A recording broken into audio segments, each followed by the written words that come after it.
When I saw him scrolling through my phone, my heart skipped a beat, not out of fear of getting caught, but because I knew what he would see. Those messages. The ones I had forgotten to delete. I tried to grab the phone from his hands, but he deftly pulled it back and kept reading. I watched his face change, inch by inch, as he read every line, and I felt my life shattering in those few seconds. Yes, now he was going to know the truth. But not the whole truth. His hands trembled as he flipped through the screen, and I knew, now he was going to reach that one message that would destroy everything. The one that would explain it all and put a final, irreversible mark on everything. Or maybe, it would make things even more confusing. Suddenly, my phone vibrated in his hands, and a new notification popped up on the screen. I saw his face turn pale as he read the sender's name. He froze. Didn't even blink. I bit the inside of my cheek, an old habit when I'm nervous. My nerves were a mix of dread and the awful realization of what I had done. I could hear his breathing speed up, even from the 2 meters separating us. This was exactly what I had feared the most. Because 3 months ago, I made a mistake, the kind of mistake that would change everything, and now I didn't know what to do. But let me tell you how it really happened. Before I share the secret I've been trying so hard to hide for so long, let me know in the comments where you're watching this from, and answer this question. Have you ever had a secret you tried to keep hidden with all your might, but in the end, you just couldn't? It's funny how the quietest moments can scream the loudest. Like right now, sitting at the kitchen table, staring out the window, watching the rain blur the view. I wasn't really looking at the outside world, I was looking at my life.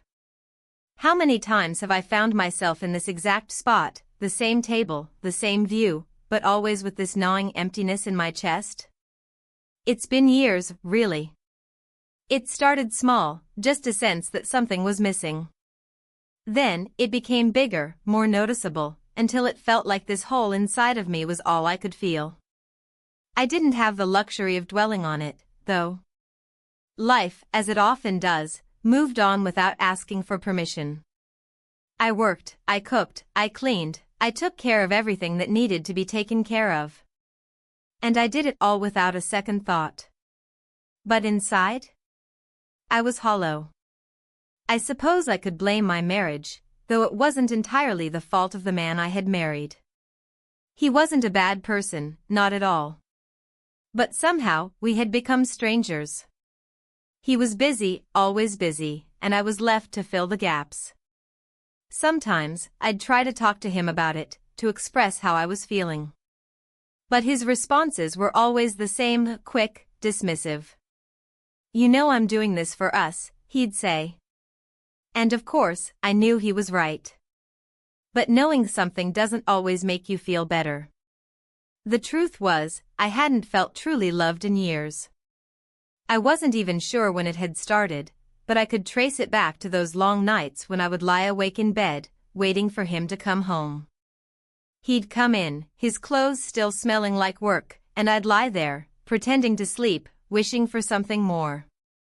Sometimes, I'd wish he would just touch me, or say something sweet. But it never came. The affection had vanished, leaving only routine and responsibility. I wasn't his lover anymore. I was his partner. His assistant. His roommate. But that wasn't what bothered me most. No, what really hurt was that he didn't even seem to notice. He was too caught up in his own life, his own world. And I had learned to live with it. To exist in the background, doing everything that needed to be done, without complaint. At least, not out loud. But today? Today was different. Today, I was going to finally admit something I had been avoiding for far too long. The sound of the front door creaking open snapped me out of my thoughts. I glanced over, and there he was with my stepson, standing in the doorway with his backpack slung over his shoulder. He had arrived earlier than I expected, but I was grateful for the distraction. "Hey, Mom," he said, his voice casual. But there was something in his eyes, something that had always been there, just beneath the surface. "Hey, what are you doing here so early?" I asked, forcing a smile. He shrugged, dropping his bag onto the couch. "Just thought I'd come by. The guys are busy with finals, so I figured I'd hang out here for a bit." I nodded, pushing my cup of coffee aside. "Well, you're always welcome." He smiled and nodded, but I could see the way his gaze lingered on me, just a moment longer than usual. It was nothing overt, nothing obvious. But I noticed it. I always noticed it. And if I'm being honest, it was something I hadn't been able to stop noticing for the last few months. It wasn't his fault, really. It was just that I had never been touched, never been seen, the way he looked at me. I couldn't help it. I was starved for attention. Starved for the kind of attention I used to get when I was younger and more wanted. I stood up, smoothing down the front of my shirt, suddenly self-conscious. "I'm making some lunch. Want anything?" He shook his head. "Nah, I'm good. But actually, I did have a question for you. I know you were supposed to get a massage today, right?" I froze, my heart skipping a beat. How did he know about that? "Oh," I said, my voice trembling slightly, yes. I was. But he had to cancel. Something came up. He tilted his head, a knowing look crossing his face. "Well, I know some basic techniques. If you want, I can help out. Just for today." I should have said no. I should have told him it was inappropriate, that I didn't want to mix things up. But I didn't. Maybe it was the tiredness in my bones, the weight of the silence in my house, or maybe it was the way his voice sounded, so casual, so comforting. Whatever it was, I nodded. "Okay," I said, stepping aside to let him walk into the living room. "If you don't mind." As he set up the massage oils, I tried to push my thoughts away, tried to focus on something else. But it was hard. I could feel him moving around behind me, his hands brushing lightly against my shoulder, my back. It was too much, too soon. But I let him continue, too afraid to stop it now. What if it felt good? What if it was just what I needed? Maybe it was. Maybe, just for a moment, I could feel something other than emptiness. His touch was gentle at first, almost professional, but there was an intensity there that I couldn't ignore. I closed my eyes, trying to breathe, trying to concentrate on the sensations. But it was hard to ignore how it felt, how my body responded. And that was when I realized, it wasn't just the massage I was craving. It was him. It felt strange at first, the way his hands moved so carefully along my shoulders, pressing down lightly, working their way into the tense muscles that had been burdened by months of neglect. I could hear the soft rustle of the towel he had spread out beneath me, the scent of the oil filling the air, soft, calming, but somehow overwhelming. The touch was gentle, almost professional, but there was something in the way he did it, something that made my pulse quicken without reason. At first, I tried to focus on the feeling itself, just a massage, nothing more, but it wasn't just the massage that felt different. It was him.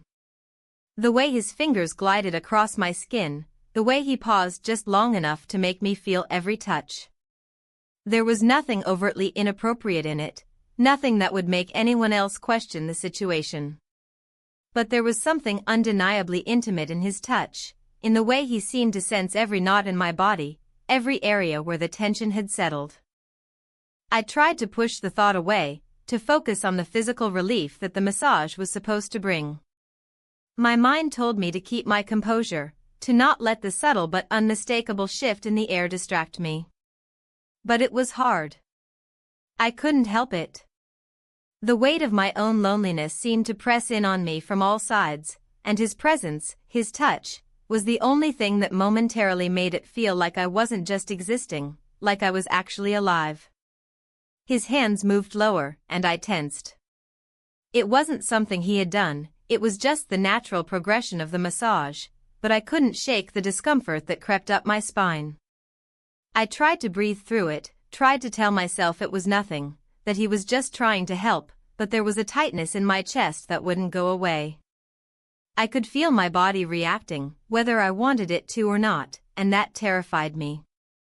It wasn't like this was something I had ever planned, not consciously at least. But the longer the massage went on, the harder it was to ignore how his touch was making me feel. "I'm sorry if I'm going too hard," he said, his voice soft, almost apologetic.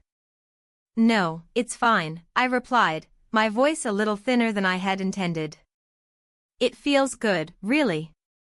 There was a pause, and I could almost hear the hesitation in the air, as though he was debating whether to continue or stop. But then, as though the decision had already been made for him, his hands moved again, working further down my back. For a moment, I forgot about the awkwardness. I let myself sink into the sensation, the way his hands moved in rhythm with the rising and falling of my breath. It was almost as though I could feel myself shedding the layers of exhaustion, of emotional and physical fatigue that had built up over the years. I hadn't realized just how heavy I had been carrying this weight until now. The problem wasn't just the lack of affection in my marriage, it was the loneliness that had slowly crept into every aspect of my life. It was the emptiness I had learned to accept as normal, as something I didn't have the right to complain about. But now, in the quiet of my living room, with the sound of the rain tapping against the window and his hands gently kneading my muscles, I felt a strange sense of warmth growing inside me. It was the kind of warmth I hadn't felt in so long. And it scared me, because it wasn't just the warmth of the touch, it was something more, something deeper. It was the warmth of feeling seen, feeling cared for, even if just for a moment. I closed my eyes, willing myself to ignore the little voice that was telling me to stop, to pull away. But I couldn't bring myself to do it. Not yet. After what felt like an eternity, he moved away, stepping back to assess the work he had done. I didn't know what to say. What was there to say? I couldn't just thank him for a massage, not when my body had reacted the way it had. But at the same time, I didn't want to make things awkward. I wanted to pretend that everything was fine, that nothing had changed. "I think that should do it," he said, his voice almost shy, as though he wasn't sure how to read my reaction. I nodded, sitting up slowly. My body felt light, as though the weight had been momentarily lifted, but my mind was still reeling. "Thanks," I said, trying to keep my voice steady. "I really needed that." He smiled, but there was something unreadable in his eyes. He didn't say anything else, just stood there for a moment before turning to grab his bag from the couch. "Anytime," he said. And with that, he left the room. I stayed where I was, sitting on the edge of the couch, the silence in the room heavier now than it had ever been. The quiet felt like a weight pressing down on me, and I didn't know what to do with it. It wasn't just the massage. It wasn't just his hands on my back. It was the way he had looked at me, the way he had seemed to sense that I needed more than just a physical touch. He hadn't said it, but I had felt it. The concern in his voice, the way he had made sure I was comfortable, the way he had been present, fully present, in a way that no one had been for so long. And that was the part that stuck with me, long after he had gone. I couldn't stop thinking about it. The way he had treated me. The way he had looked at me. There had been no judgment, no hesitation, just a quiet understanding that seemed to say, "I see you." I wasn't sure if it was wrong to feel this way, but I knew I couldn't ignore it. The loneliness, the emptiness, the yearning for something more, it wasn't going to go away on its own. I had lived with it for years, but now it felt different. It felt more real, more immediate. And as I sat there, alone in the quiet of my house, I wondered just how much longer I could keep pretending that everything was fine.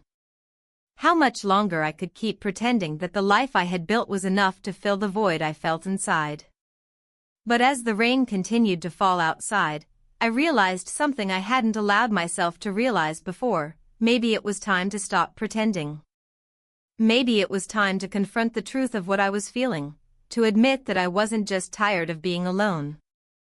I was tired of living a life that didn't feel like mine. And now, for the first time in a long time, I wasn't sure where that would take me, or what it would cost me. But I knew one thing for certain: things couldn't stay the same. They couldn't. And that thought was both terrifying and liberating. But for now, all I could do was sit in the silence and wonder what would come next. The next few days passed in a quiet, almost suffocating rhythm. Life moved forward with its usual hum, but I felt something different now, something that had shifted in me that I couldn't quite name. I tried to ignore it. I tried to bury it under the daily routines I had grown so accustomed to. But it was always there, lurking in the back of my mind, like a whisper that wouldn't go away. I found myself thinking about the massage, about his hands on my back, more than I should have. I had told myself it was nothing more than a momentary lapse, a bit of kindness from a person who saw that I was tired, that I was worn out. But the way he looked at me afterward, the way his eyes lingered just a little too long, stayed with me. And I couldn't shake it. It wasn't even that I wanted anything to happen between us. I knew better than that. But the thought that I was still capable of feeling something more than just the numb acceptance of my own life, was both a relief and a curse. I had convinced myself that I wasn't someone who let her emotions dictate her actions. That I wasn't someone who would ever let herself cross a line. And yet, here I was, day after day, thinking about a simple massage, thinking about him. It was confusing, to say the least. I tried to talk to my husband about it. It was the only thing I could think to do, the only way to address the growing unrest inside me. But when he came home that evening, tired as usual, his face drawn with the weight of his work, I found myself swallowing my words.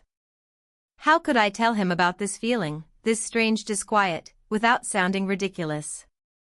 How could I explain that something as simple as a touch from another person had stirred something deep inside of me? He would never understand. And besides, the thought of him ever noticing me in that way, truly seeing me, beyond the wife and the caretaker, seemed impossible. I had long since learned to stop expecting that. But there was something about the way he acted that night that made me question everything. He wasn't distant, like he usually was after a long day of work. He wasn't checking his phone or flipping through emails. No, tonight he seemed present. Almost too present. We sat at the dinner table together, eating in silence, our usual routine. I tried to focus on the conversation, to be the attentive wife I had been trained to be. But my thoughts kept drifting back to the massage, to that brief moment when everything had felt different. I could tell he was watching me, though I didn't want to acknowledge it. His gaze lingered longer than usual, as if he were trying to figure something out. But he didn't say anything. He never did. "Are you okay?" he asked after a while, his voice quiet. The question seemed to hang in the air between us, heavy with meaning, but I didn't know how to answer. I gave him a small smile. "I'm fine. Just tired." He nodded, as if that explanation was enough. But it wasn't enough. It wasn't even close. It wasn't the first time I had felt this way, this gnawing sense of disconnection. It had been building for years, a subtle thing at first, like a thread pulling at the fabric of our marriage. But lately, it had become harder to ignore, harder to pretend that everything was fine when it so clearly wasn't. And now, with the memories of his touch still fresh in my mind, it seemed even more impossible to push it all away. Later that night, as I prepared for bed, I caught a glimpse of myself in the mirror. I stood there for a long time, staring at the woman in the reflection. How had I gotten here? How had I become the woman who accepted the emptiness of her life without ever questioning it? I wasn't a young woman anymore, and the years had worn me down in ways I hadn't fully realized until recently. My skin wasn't as smooth as it once was, my body wasn't as firm. But none of that really mattered. What mattered was how I felt inside, how I had let myself fade into the background of my own life. As I climbed into bed beside my husband, the same old routine taking over, I found myself unable to sleep. I could feel him next to me, his presence both comforting and suffocating. He was asleep, his breathing steady and deep, but I was wide awake. My mind kept circling back to that moment with my stepson. To the touch, to the feeling of being seen. I closed my eyes and tried to block it out. I tried to focus on the steady rise and fall of his chest, on the steady rhythm of his breathing, but it didn't help. The truth was, I hadn't been seen in a long time. Not really. And now that I had experienced what it felt like to be noticed, to be cared for, it was almost impossible to ignore the fact that I was starving for more. I woke up the next morning to the sound of my husband getting ready for work. The house was quiet, save for the sound of him moving around in the kitchen, his footsteps echoing softly down the hall. I should have felt relief at the routine, at the sense of normalcy that still held us together. But instead, I felt a growing sense of unease, as if something was shifting beneath the surface. I made my way downstairs, dressed in something comfortable but unremarkable. I didn't want to draw attention to myself. I didn't want to make things more complicated than they already were. But as soon as I entered the kitchen, I saw my stepson sitting at the table, sipping coffee. He smiled at me as I walked in, and for a brief moment, I felt a strange flutter in my chest. "Morning," he said casually, as though nothing had changed, as though everything was still the same. But everything had changed. The way he looked at me, the way his touch lingered in my memory, it had changed everything. I smiled, but it didn't reach my eyes. "Morning," I replied, trying to keep my voice steady. He didn't seem to notice the tension in the air. He didn't seem to notice the subtle shift that had occurred between us. He just sat there, sipping his coffee, completely unaware of the storm brewing inside me. I tried to ignore it. I tried to focus on making breakfast, on putting together something simple and normal. But the moment I turned my back to the stove, I felt him standing behind me, close, almost too close. I could feel the heat of his body, and my pulse quickened again, just like it had that day during the massage. I could feel the weight of his gaze on me, and for a moment, I wanted to turn around, to face him, to see if he felt the same pull that I did. But I didn't. I couldn't. Instead, I busied myself with the dishes, trying to ignore the way my heart was pounding in my chest, trying to push away the feelings that I had no right to feel. "Everything okay?" he asked, his voice soft but probing. I nodded quickly. "Yeah. Just a little tired." He didn't say anything else, but I could sense that he wasn't buying it. There was something in his eyes that made me feel exposed, as if he knew exactly what I was thinking, as if he knew exactly what I was feeling. And that terrified me. I finished making breakfast in silence, the tension between us thickening with every passing second. I couldn't seem to shake the feeling that everything had changed, that something was different now, even if we didn't speak of it. As I sat down at the table, the quiet stretched out between us, an unspoken understanding hanging in the air. Neither of us said anything, but it didn't matter. We both knew. We both felt it. And that made everything feel even more impossible. The days blurred together in a haze of normalcy. My routine remained the same: get up, make breakfast, tend to the house, do everything I had always done. But beneath the surface, something was shifting. It was subtle at first, just a small change in the way I carried myself, a slight hesitation in my actions. I felt as though I were walking on the edge of something, unsure if I would step forward or fall back into the life I knew, the one that had begun to feel suffocating. I had convinced myself that the feelings I had experienced during the massage had been nothing more than an anomaly. A moment of weakness, perhaps. A sign that I was craving attention, affection, anything to fill the void that had grown so large over the years. But even though I told myself it was nothing, my mind kept drifting back to that moment, replaying it over and over again. And then there was the way my stepson had looked at me that morning. It was a look I couldn't quite place, something that lingered in his eyes even after the moment had passed. He hadn't said anything, but his gaze had been sharp, assessing. It was almost as if he had noticed something about me, something that I hadn't even fully acknowledged myself. I knew I shouldn't have been thinking about it. I knew I shouldn't have let it affect me, but I couldn't help it. The weight of it pressed down on me, pulling me in directions I didn't want to go. And yet, there I was, struggling to maintain control over my thoughts and emotions. It was Friday evening when the tension reached its breaking point. My husband had been away on business, and I had spent the day cleaning the house, as I usually did. But this time, it felt different. The silence in the house was more pronounced, more oppressive. The air felt thick, as though something was about to happen, something that would shift the course of everything. I was sitting in the living room, the soft glow of the lamp casting a warm light over the room, when the sound of the front door opening broke the silence. I didn't need to look to know who it was. My stepson had returned. "Hey," he said, his voice casual, but there was something in the way he said it that made me pause. "Hi," I replied, my voice steady but laced with the tension I had been trying to ignore all week. He walked into the living room, setting his bag down on the couch. For a moment, neither of us spoke. I could feel the weight of the unspoken words hanging between us, and I knew we both felt it. "How's everything?" he asked, his eyes lingering on me for just a beat too long. "Same as always," I said, forcing a smile. "Busy, you know."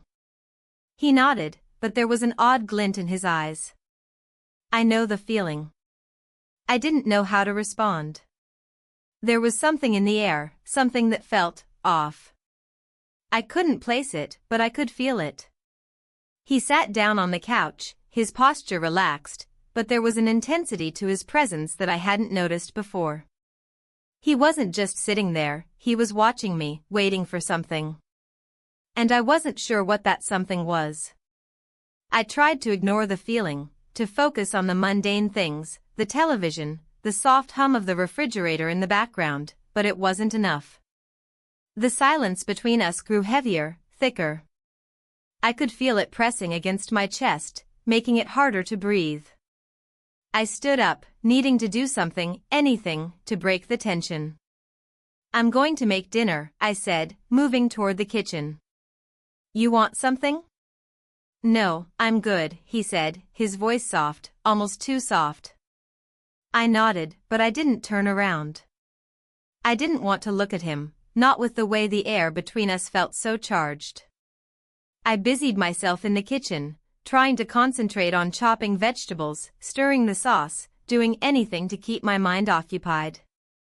But all I could think about was how he was still there, sitting on the couch, his presence inescapable.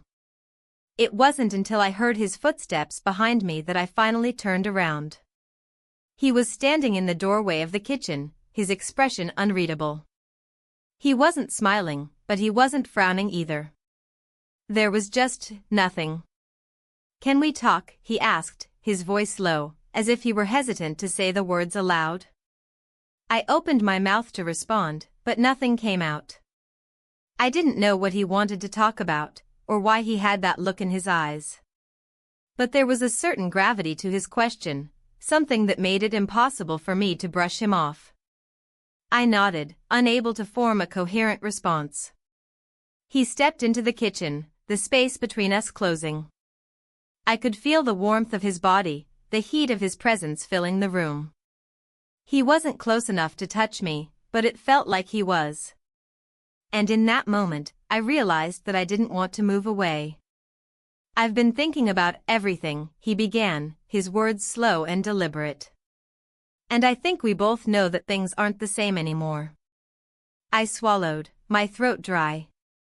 I didn't want to hear this, didn't want to acknowledge the shift that had taken place between us. But the truth was, I couldn't deny it. What do you mean? I asked, my voice barely above a whisper. I mean, he continued, his gaze intense, that something changed between us. And I can't ignore it. Neither can you. My heart pounded in my chest, and for a moment, I couldn't breathe.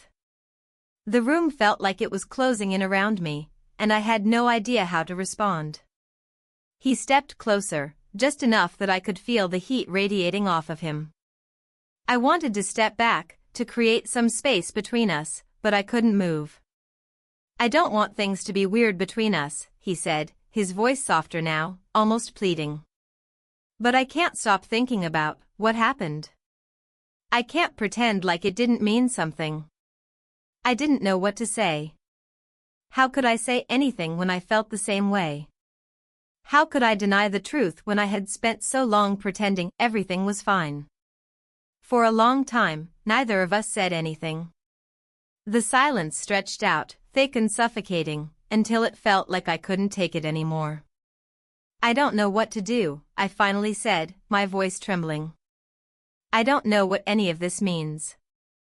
He reached out then, his hand brushing mine, just a brief touch, but enough to send a shock of warmth through me. We don't have to figure it out right now, he said softly. But we need to talk about it. We can't keep pretending. I nodded, my heart still racing in my chest. I didn't know what this meant, where it would lead, or what the consequences would be. But I knew one thing for sure, things had changed. And there was no going back. I don't know how to fix this, I whispered, more to myself than to him. You don't have to fix it, he replied, his voice steady. We just have to figure it out together. For a moment, I wondered what it would be like to just let go, to stop pretending that everything was fine. What would it be like to embrace the unknown, to stop fighting against the feelings that had been growing inside me? But I didn't have an answer. Not yet. I turned away from him then, my hands trembling as I continued to stir the sauce on the stove. I couldn't look at him any longer, not with the weight of everything we had just said hanging between us. But even as I focused on the task in front of me, I knew that things would never be the same again. And that thought, strange as it was, gave me a sense of relief I hadn't expected. Because at least now, the silence was finally broken. Now, all that was left was figuring out what came next. The following morning began like most others, but I was not the same. I moved through the kitchen with the familiarity of routine, pouring coffee into a chipped mug I had used for years, cracking eggs over a pan that had seen too many breakfasts. The mundane was still here, still humming around me, but there was an unfamiliar undercurrent to everything now, like a song playing just out of earshot. I was keenly aware of everything, my breathing, the cool floor under my bare feet, the way the light spilled through the curtains. But most of all, I was aware of him. He had slept in later than usual, or maybe he had just avoided me. I wasn't sure. Part of me hoped he would come down while I was still cooking, so we could share a moment of normalcy before the weight of what we hadn't said caught up to us again. Another part of me dreaded the idea, dreaded facing the tension that had been building like a storm cloud between us. Eventually, I heard footsteps on the stairs. I didn't turn around right away. I focused instead on flipping the eggs, keeping my face turned toward the stove. I heard the creak of the wooden floor as he stepped into the room, the soft shuffle of feet against tile. My heart beat louder in my ears. "Morning," he said, his voice quieter than usual. I responded with a simple good morning, and for a while, that was all there was. Just the sounds of breakfast cooking, two people sharing the same space but not yet brave enough to step into the shadow between them. He sat at the table, and I could feel his eyes on my back. Not watching inappropriately, not with intent, but like he was waiting for something. Maybe he was waiting for me to say it, that he had been right, that something had changed. But I wasn't ready. Not yet. I placed a plate of food in front of him without a word and returned to the kitchen. I needed the distance. I needed something between us. It was only after I poured my own coffee and finally sat down across from him that I allowed myself to look at him. He looked tired. Not in the way people looked after a bad night's sleep, but tired in a way that ran deeper. His shoulders were slightly hunched. His hands were wrapped around the coffee cup like he needed the warmth. It struck me then that maybe I wasn't the only one struggling with this. We ate in silence. The television murmured softly from the living room, some news segment I wasn't paying attention to. The air felt heavy with what hadn't been resolved, but also strangely calm, as though both of us had reached a place of quiet resignation. He finished eating first and rose from the table. I expected him to leave the kitchen without a word, but he lingered. I could feel it, the pause before he said anything, the uncertainty. And then, without looking at me, he said simply, "Thanks." I nodded. "You're welcome." It was an ordinary exchange. But it didn't feel ordinary. It felt like something was being offered, gently, tentatively. A truce, maybe. A moment of understanding. That afternoon, he offered to drive me into town. I hadn't planned on going anywhere, but I said yes without much thought. I think we both needed the air. We needed movement at space, something other than the walls of the house pressing in on us. The drive was quiet at first.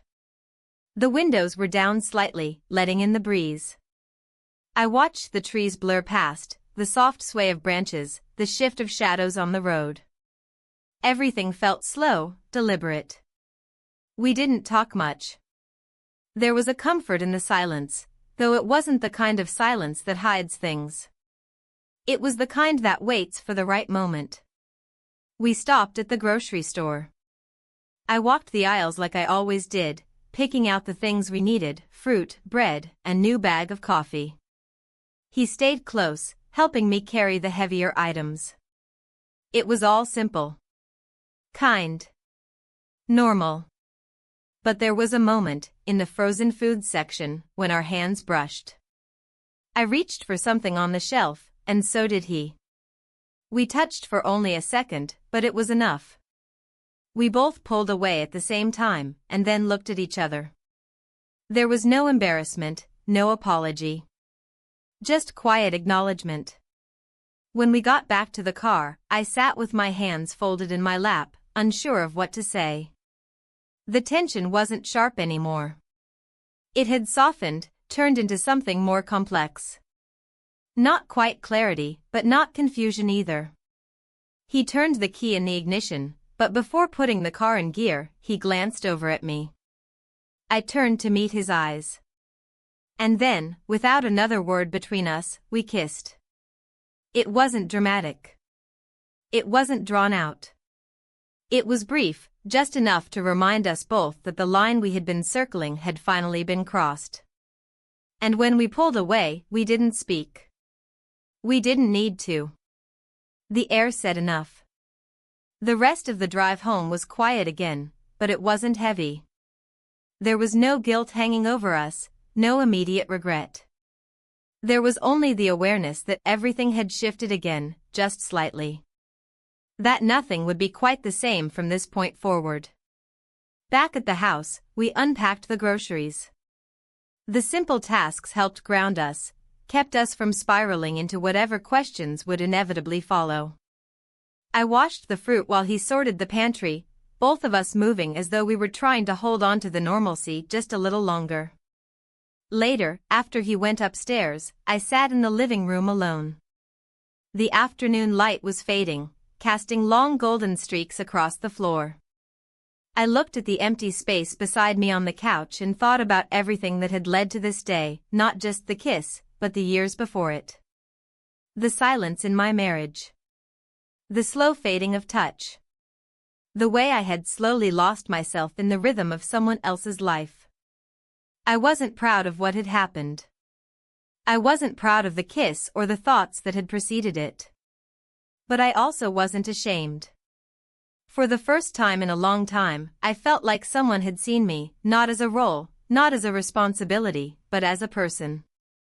As a woman who still felt, who still longed, who still deserved more than just surviving her days. I didn't know what would come next. I didn't know what I would say to him, or to myself, or to my husband. But I knew this, something had awakened in me. And whether it was right or wrong, it was real. And once something is real, it becomes harder to ignore. Harder to forget. So I sat there, letting the quiet settle around me, letting the weight of the day press gently against my skin. I didn't move. I didn't cry. I just breathed. And for the first time in a long time, it felt like enough. The next morning began before the sun rose. I had woken up unusually early, my body restless despite the stillness around me. The house was quiet, too quiet. I sat at the edge of the bed, feet flat on the cold floor, hands resting on my lap. I didn't know what I was waiting for, maybe clarity, maybe courage. Or maybe I was just hoping to feel like myself again. But I wasn't the same.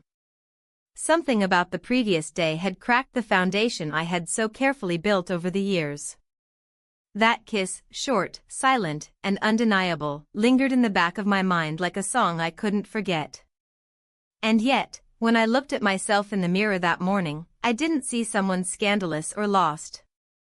I saw someone weary, but alive. Someone who had spent too long pretending that she didn't need more. The reflection stared back at me with faint creases around the mouth, tiredness in the eyes, but also a softness I hadn't noticed before. Not beauty in the traditional sense, but a quiet presence. A truth beginning to form. I got dressed slowly. Nothing special, just a sweater and jeans. Comfortable, ordinary. I moved through the kitchen as the sun started to rise, the golden light crawling across the countertops. The sound of the kettle boiling brought a sense of normalcy that I was desperate to hold on to. When he came down the stairs, his presence filled the room in a different way. Not loud, not overbearing. Just full. There was an awareness now, a subtle thread connecting us. We didn't speak. We didn't have to. He poured himself a cup of coffee, and I turned away to busy myself with breakfast. I wanted the moment to feel normal. I wanted the rhythm of the morning to feel like it used to. But it didn't. It couldn't. That space between us was charged, not with drama or tension, but with the weight of knowing. After he left for the day, somewhere to meet a friend, or so he said, I sat in the living room, unsure of what to do with myself. I had planned to spend the afternoon reorganizing the storage closet, but I couldn't focus. My mind drifted again, and every time I caught myself, I would scold the part of me that allowed this to grow. But then another part, the quieter, braver part, would whisper that I was allowed to feel. That what I was experiencing was not madness. It was human.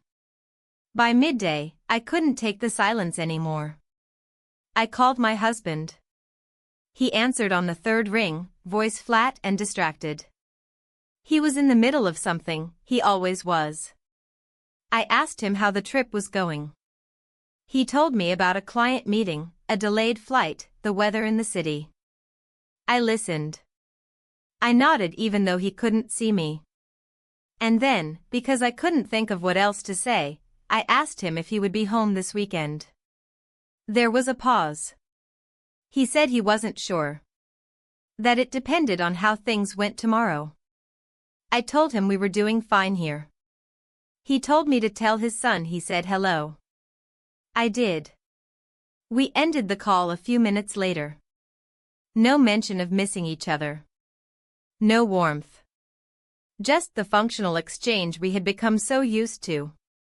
I sat with the phone in my lap long after the screen went dark. The weight of that conversation settled deep in my chest. There had been no fight. No betrayal in the traditional sense. Just years of slow erosion. It was strange to grieve something that had never ended loudly. Stranger still to realize I had already started letting go, long before I understood I was doing it. Later that day, while folding laundry in the bedroom, I found a small box tucked behind a stack of winter sweaters. It was nothing of importance, just a keepsake from a vacation we had taken years ago. A simple trinket. A reminder of who we used to be. I held it in my hand for a long time, tracing its edges, remembering the way he used to smile without needing a reason. The man I had married still existed somewhere, buried beneath schedules and stress and silence. But the woman I had been back then, she felt like a stranger now.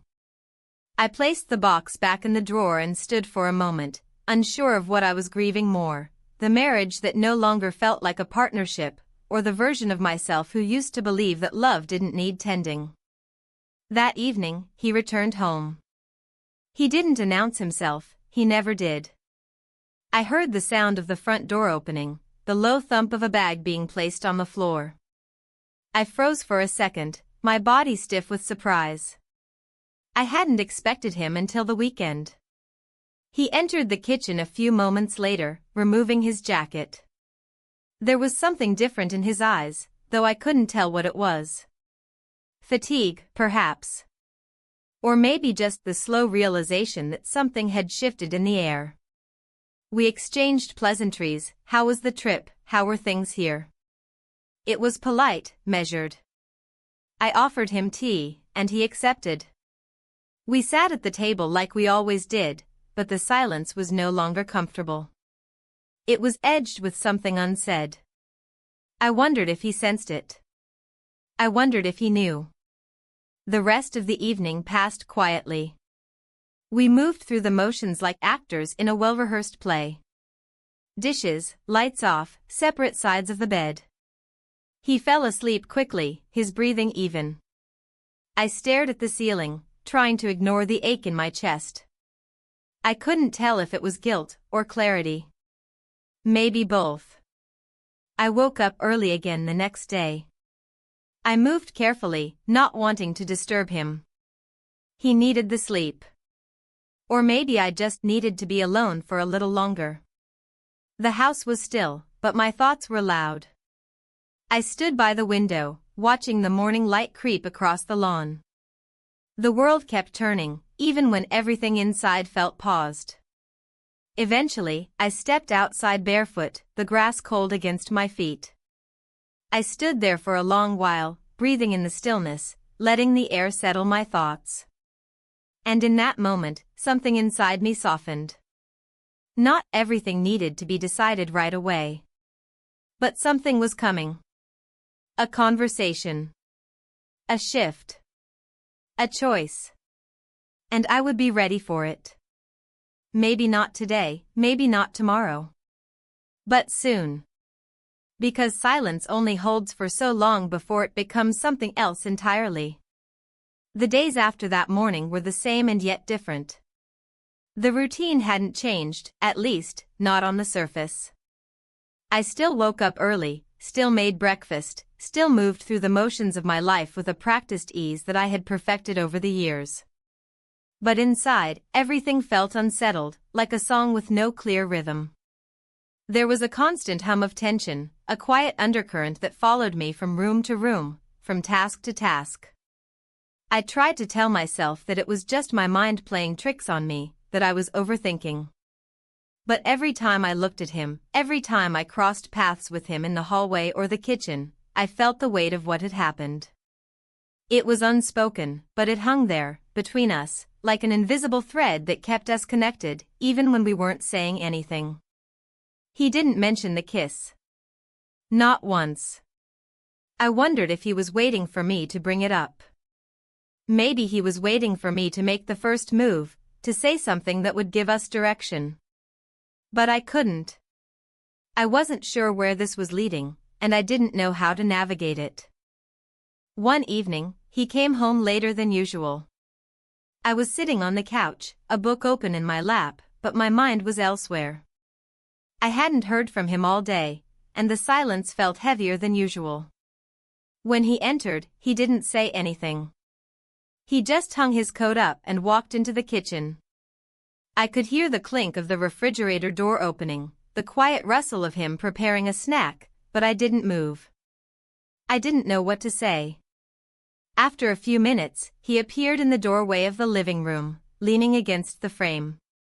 His eyes were tired, his face unreadable. He watched me for a moment before he spoke.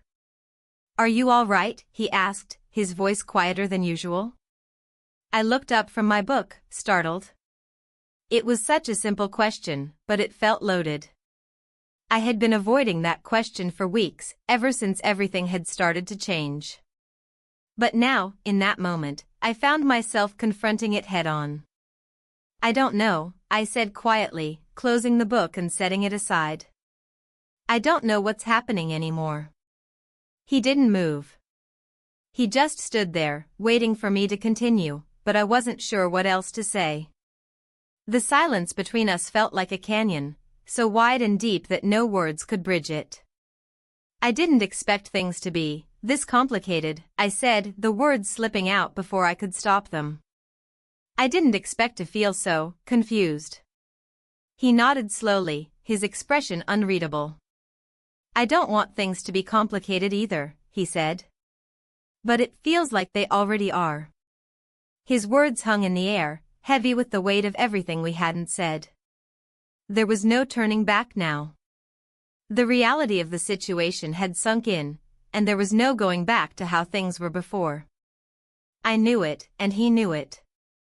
"I'm not sure what to do with all of this," I said, my voice barely above a whisper. "I don't know what to do with what we've started." His gaze softened then, and for a moment, I saw something in his eyes that I hadn't seen before. It wasn't just curiosity or desire, it was understanding. A recognition of the fact that we were both caught in something bigger than either of us had expected. "We can't pretend like nothing's changed," he said, his voice gentle but firm. "But we don't have to figure it all out tonight." I nodded, though I wasn't sure if I believed him. The words were comforting, but they didn't ease the tension that had settled in my chest. I wanted to believe that we could take this one step at a time, that we didn't have to rush into anything we weren't ready for. But I wasn't sure if that was even possible anymore. Things had already been set in motion. "I don't want to hurt anyone," I said quietly. "I don't want to hurt you, and I don't want to hurt him." He didn't respond right away. Instead, he walked over and sat down next to me on the couch. For a long moment, we sat in silence, the weight of the unspoken thoughts between us growing heavier with every passing second. I could feel the tension, the unasked questions, the uncertainty that was swirling around us. But for some reason, it wasn't as suffocating as it had been before. Maybe because we were finally speaking about it, even if just in fragments. "Neither of us wants to hurt anyone," he said, his voice low and steady. "But sometimes things happen. Sometimes you can't control how you feel." I looked at him, really looked at him, for the first time in a long time. He wasn't just the person I had known for years, he wasn't just my stepson, my husband's son. He was someone else now. Someone who had crossed a line, who had stepped into a space that neither of us had anticipated. "I never meant for this to happen," I said softly, my heart heavy with guilt. "I never meant for this to go this far." He turned toward me, his expression softening. "I know. And neither did I." We sat there for a while longer, not speaking, just existing in the same space. The weight of everything hung between us, but there was something else there, too, an unspoken understanding. A recognition that this was complicated, that we didn't know where it was going, but we were both here, now, together. Eventually, I stood up, the need to move overtaking me. I paced across the room, trying to sort through the mess in my mind. What was I supposed to do now? What was I supposed to feel? How could I go back to pretending everything was normal when everything felt so far from normal? He watched me quietly, but I didn't look at him. I couldn't. I was afraid that if I did, I would see something in his eyes that I wasn't ready to face. Something that would make all of this real, in a way that I wasn't prepared for. I need to think, I said, my voice steady despite the whirlwind of emotions inside me. I need time. He nodded, his gaze never leaving me. Take all the time you need. I'll be here. I wanted to say something else, something more. But the words wouldn't come. Instead, I turned and walked toward the stairs. My heart was racing, my mind spinning with questions and doubts and fears. But for the first time in what felt like forever, I didn't feel completely alone in it. When I reached the top of the stairs, I stopped for a moment, looking back down at him. He was still sitting on the couch, the soft light from the lamp casting shadows across his face. We were both caught in this, and neither of us knew what the next step would be. But for the first time, I didn't feel like I had to have all the answers. And maybe that was the first step toward figuring it out. The days following the conversation were quieter, but not peaceful. The silence that had settled in our house was no longer comforting, it was thick, almost suffocating, like it was waiting for something to happen. I moved through the house as I always had, doing the laundry, preparing meals, but every action felt weighed down by an invisible heaviness. It wasn't just the tension between us, it was something deeper, something that had been building for months, maybe even years. I found myself avoiding eye contact with him. I didn't want to see what was in his eyes, because I wasn't sure if I could face it. Every time he walked into a room, my heart skipped a beat, and I couldn't shake the feeling that everything was about to unravel. It wasn't just the kiss, although that was certainly part of it. It was the fact that I could no longer ignore the distance between me and my husband, the growing emotional gap that had been creeping in for years. I could feel the walls of my own life closing in around me, but I couldn't figure out how to tear them down. One afternoon, after I finished folding the laundry, I sat down in the living room, my mind restless. I kept thinking about how much longer I could keep living like this, living in this house, pretending everything was normal when nothing felt normal anymore. I couldn't shake the feeling that I was on the verge of something big, something that would change everything. But I didn't know what it was or how to prepare for it. It was then that I heard the familiar sound of footsteps coming down the stairs. My breath caught in my throat before I even saw him. He entered the room quietly, almost cautiously, as if unsure of how to approach me. His presence seemed to fill the space, and for a moment, neither of us spoke. "I've been thinking," he said, his voice low. "About everything. About us." I swallowed, trying to steady my nerves. I had been expecting this, but hearing the words out loud still sent a chill through me. I knew we couldn't keep avoiding the conversation forever, but I wasn't sure I was ready to face it. "What do you mean?" I asked, trying to keep my voice steady, though I could feel the tremor in it. He walked over to the couch and sat down beside me, not too close, but close enough that I could feel the heat of his body. "I mean, everything that's happened between us. I can't stop thinking about it. About how we've been avoiding the truth." I didn't respond right away. My heart was pounding, and I could feel the words catching in my throat. What was the truth? Was there even a truth to tell anymore? Or was this just the way things were now, complicated, messy, uncertain? "I don't know what to say," I finally admitted, my voice barely above a whisper. He turned to look at me, his expression soft but serious. "We don't have to have all the answers right now. But I think we need to talk about what happens next. What we do with this, with everything that's been building between us." I nodded, but the weight of his words settled deep in my chest. How could I answer that?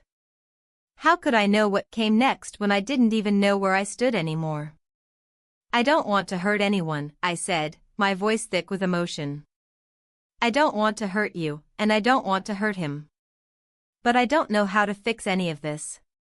He reached out then, his hand brushing mine gently. I know. But sometimes you can't fix things. You just have to figure out how to move forward, even when it's hard. His words resonated with me, more than I expected them to. I had spent so much time trying to fix things, trying to fix my marriage, trying to fix myself, trying to fix the things I couldn't even name. But maybe, as he said, I didn't need to fix anything. Maybe I just needed to be honest about where I was, about what I was feeling. I'm scared, I admitted, my voice barely above a whisper. I'm scared of what this means. Of what I've done.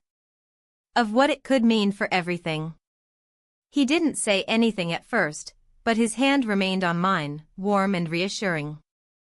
I'm scared too, he said softly. But we're not alone in this. We don't have to do this on our own. I closed my eyes for a moment, taking a deep breath. I hadn't realized until that very moment how much I had been holding in, how much fear and uncertainty I had been carrying on my own. I had been so focused on the consequences of my actions that I hadn't stopped to consider the possibility that I wasn't the only one struggling with them. What happens if we can't figure this out?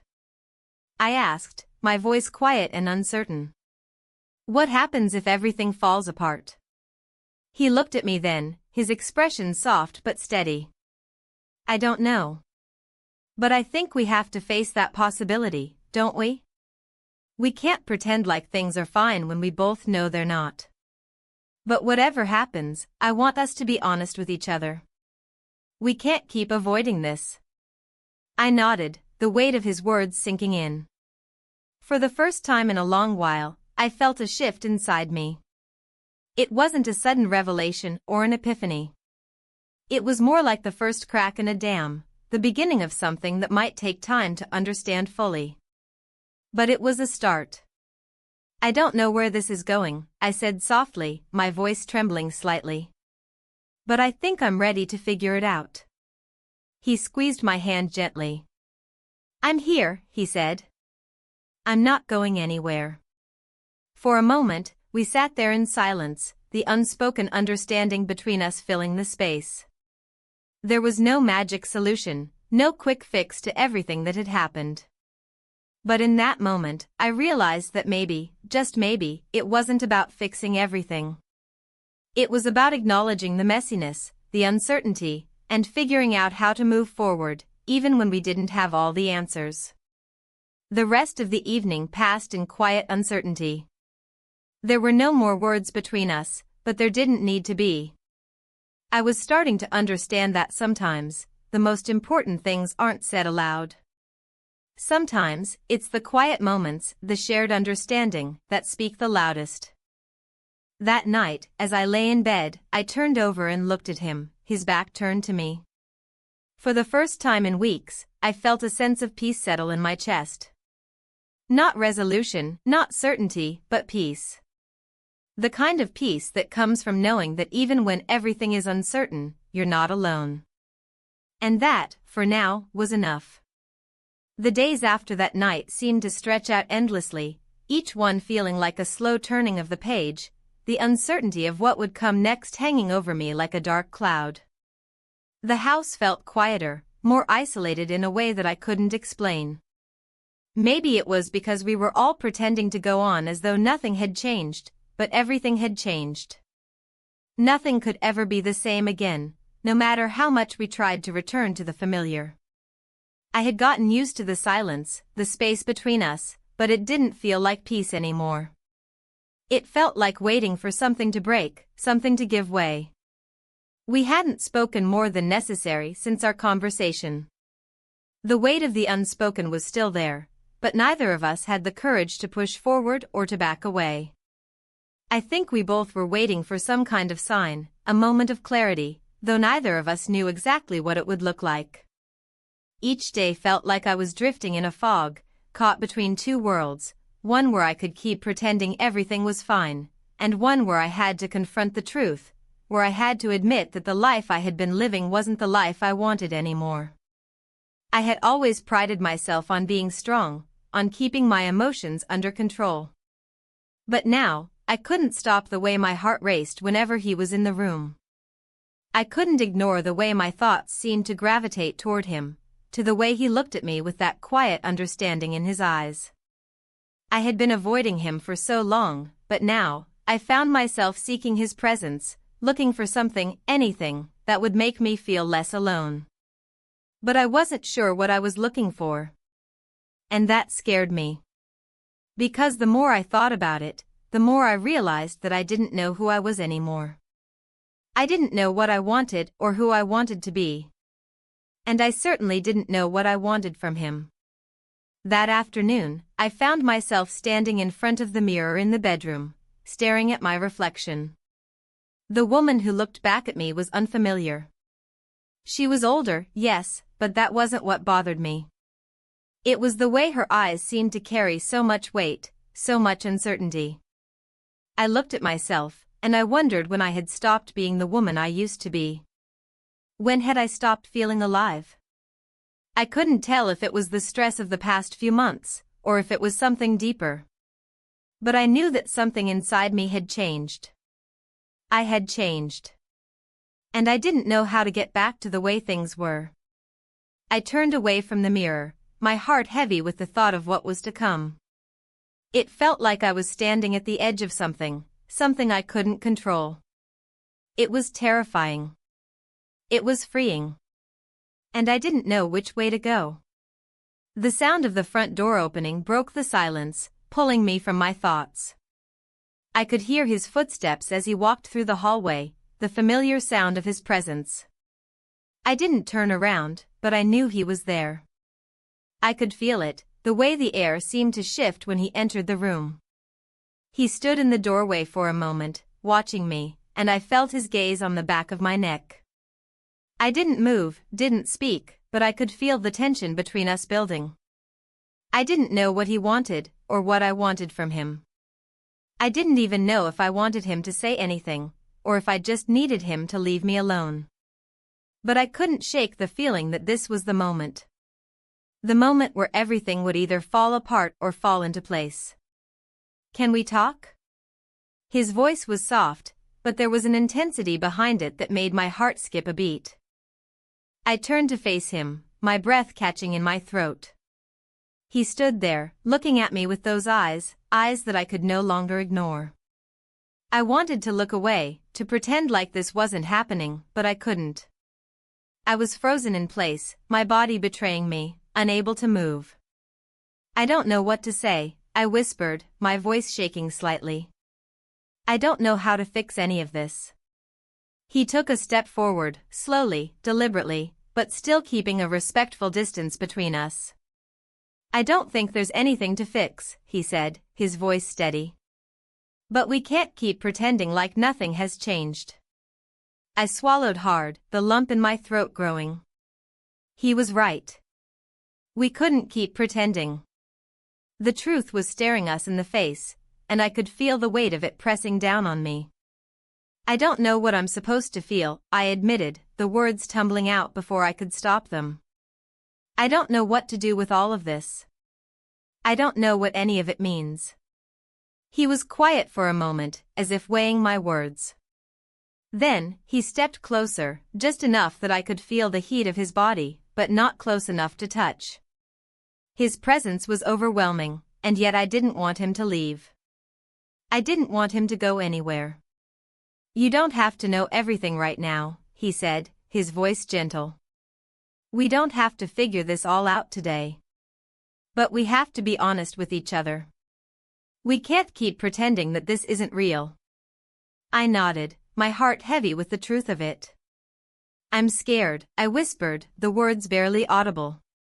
"I'm scared of what happens next." He reached out then, his hand brushing against mine, just a simple touch, but it was enough. It was enough to ground me, to remind me that I wasn't alone in this. "I'm scared too," he said softly. "But we can't let that stop us." For a moment, we stood there in silence, our hands brushing against each other, the only sound the quiet beat of our hearts. I didn't know what to do. I didn't know what to say. But I knew that this was a turning point. This was the moment where everything would change, and there was no going back. I don't want to hurt anyone, I said, my voice breaking. I don't want to hurt him. I don't want to hurt you. You're not going to hurt anyone, he said quietly, his voice firm but gentle. But we can't keep living in this limbo. We need to decide what we're going to do, or we'll keep spinning in circles. I closed my eyes, trying to steady myself, trying to find the strength to face what was coming. But it was hard. It was hard to face the truth when the truth felt so complicated, so tangled up in emotions and guilt and fear. I don't know what to do, I whispered again, my voice barely above a whisper. I don't know where to go from here. He stepped even closer then, his hand gently resting on my shoulder. You don't have to know everything right now, he repeated softly. But whatever happens, we'll figure it out together. I didn't know if that was true. I didn't know if we could figure it out. But in that moment, as I stood there with him, I felt like maybe we could. Maybe we could. The days that followed our conversation were filled with a strange sense of unease. It was as if everything was suspended in the air, waiting for the inevitable fall. I had never felt so divided, so uncertain about where I stood.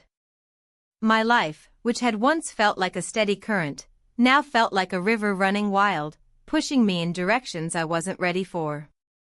I tried to keep up appearances. I still made breakfast, still went through the motions of my day. I made sure the house was taken care of, still called my husband to check in, still pretended everything was fine. But the act was becoming harder to maintain. Every day, the weight of the truth grew heavier, like a stone in my chest. Every glance at him, every word we exchanged, seemed to confirm the inevitable. Something was going to change. Something already had. He was quieter than usual, but his presence felt more constant. I could feel the tension between us, a low hum of energy that was impossible to ignore. The things we hadn't said were louder than the words we had shared. It wasn't just about what had happened, or the kiss we had shared. It was the weight of everything, the silence, the unspoken understanding, the sense that we were both standing on the edge of something, unsure of how to move forward. I had told myself that we would figure it out. But the more I thought about it, the more I realized that I wasn't sure what figuring it out even meant. How could we go back to what we had before? How could I return to a life where everything felt so distant, so disconnected? And more importantly, how could I live with the guilt of what I had done, knowing that it might change everything? The truth was, I was scared. Scared of losing everything. Scared of the fallout, of the consequences that would come once everything was laid bare. I wasn't ready to face the reality of what we were doing, what we had already done. But as much as I tried to ignore it, it was always there, lurking just beneath the surface, a constant reminder that things were never going to be the same again. One evening, after dinner, I sat in the living room, absent-mindedly flipping through a magazine, trying to distract myself. He was sitting across from me, his eyes on the TV, but I could feel the tension in the air, the quiet space between us. He had been quiet for most of the evening, and I couldn't shake the feeling that he was waiting for me to say something, to bring up the conversation that neither of us wanted to have. I wanted to talk about it, but I didn't know how. I didn't know where to start, what to say. The words felt stuck in my throat, tangled up in all the things I wasn't ready to admit. I couldn't look at him, not without feeling that pull in my chest, that ache that had settled in my heart ever since that kiss. Finally, I couldn't stand the silence anymore. I set the magazine down and looked at him, trying to steady my breath. He turned toward me, meeting my gaze, and for a moment, we just stared at each other. The weight of everything hung between us, unspoken but clear. We can't keep pretending like this, I said, my voice quiet but firm. I wasn't sure where the words had come from, but once they were out, I felt a slight release in the tension in my chest. He didn't respond immediately, but he nodded slowly, as if he had been expecting this. I know, he said softly. But I don't know what to do either. I don't know what happens next. I swallowed, trying to keep my emotions in check. I don't either, I admitted. But we can't just keep avoiding it. We need to figure out what this is. What we're doing. He leaned forward slightly, his eyes searching mine, as if he was looking for something. Are you saying you want to change everything? To walk away from all of this? I hesitated. I had thought about that. About leaving, about walking away from everything I knew. But the truth was, I wasn't sure I could. I wasn't sure I wanted to. There was a part of me that was terrified of the idea of starting over, of losing everything I had built, even if it was imperfect. But there was another part of me, a part one had been ignoring for so long, that wanted something different. Something real. Something more than the life I had been living. I don't know, I said, my voice shaky. I don't know what I want. But I can't keep pretending like everything is fine when it's not. He looked at me for a long moment, his expression unreadable. Finally, he sighed and stood up, walking over to the window. The street outside was quiet, the evening light casting long shadows across the pavement. He seemed lost in thought, and I wasn't sure if he was even listening to me anymore. I stood up slowly, feeling the weight of the conversation pressing down on me. What do we do now? I asked, my voice barely above a whisper. He turned back toward me, his eyes dark with emotion. We talk, he said simply. We talk about what this means, about where we go from here. We figure out what we want. I nodded, but the words felt hollow. We had talked, so many times. We had shared our fears, our doubts, but it never seemed to change anything. The conversation always circled back to the same place, uncertainty, fear, a constant pushing away of the truth. I'm scared, I admitted, the words coming out before I could stop them. I'm scared of losing everything. Of what this could mean for all of us. He took a step toward me, his gaze softening. I don't want to lose you, he said quietly. But we can't keep living in this limbo. We have to decide what we want, or we'll just keep drifting. I nodded, feeling tears welling up in my eyes. I didn't want to cry. I didn't want to show him how fragile I felt, how unsure I was. But I couldn't stop it. The emotions were flooding through me, overwhelming me in a way I couldn't control. I don't know if I can make this decision, I whispered. I don't know if I can figure this out. He reached out, his hand brushing mine, the touch gentle and steady. You don't have to have all the answers right now, he said softly. But we need to start talking, really talking, about what comes next. I took a deep breath, trying to steady myself. I wasn't sure where this was going, or what I was even hoping for. But in that moment, I realized something. Maybe the decision wasn't about figuring out the future all at once. Maybe it was about taking the first step, acknowledging the truth, and then figuring out what came next. We'll figure it out, I said quietly, more to myself than to him. We'll figure it out together. The words didn't feel like a solution, but they felt like the beginning of one. And for the first time in a long time, I felt like maybe I wasn't as lost as I had thought. The silence that followed was different. It wasn't the heavy, suffocating silence from before. It was quieter, softer. A space where we could finally begin to understand what had happened and where we would go from here.